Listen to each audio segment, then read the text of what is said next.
சிந்துச்சமவெளி நாகரிகம் மற்றும் பண்டைய எகிப்திய நாகரிகம் ஆகியவை உலகின் ஆரம்ப நகர நாகரிகங்களில் அடங்கும். இரண்டுமே நதிகளின் கரைகளிலே உருவானது. சிந்து நதி மற்றும் நைல் நதி ஆகியவற்றால் விவசாயம், வணிகம் மற்றும் மக்கள் தொகை வளர்ச்சி சாத்தியமானது. இரண்டும் திட்டமிடப்பட்ட நகரங்கள், ஒன்றான அளவீடுகள் மற்றும் மேம்பட்ட கழிவுநீர் வடிகால் அமைப்புகளை கொண்டிருந்தன.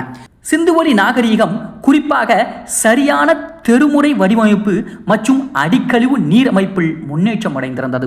எகிப்தியர்கள் பிரமிடுகள், கோவில்கள் போன்ற பெரும் கட்டடங்களை கட்டுவதில் புகழடைந்தார்கள் மற்றும் பாரோக்களின் வழிநடத்தும் மத்தியகர அரச முறையையும் கொண்டிருந்தார்கள்.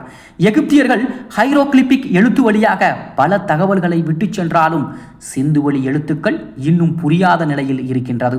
இருவரும் மதத்துக்கு முக்கியத்துவம் கொடுத்திருந்தாலும் எகிப்தியர்களுக்கு விலங்குகளையும் மனிதர்களையும் இணைக்கக்கூடிய கடவுள்கள் இருந்தார்கள். ஆனால் சிந்துவெளி நாகரிகத்தின் மத நம்பிக்கைகள் இன்னும் விவாதத்தில் இருக்கின்றன.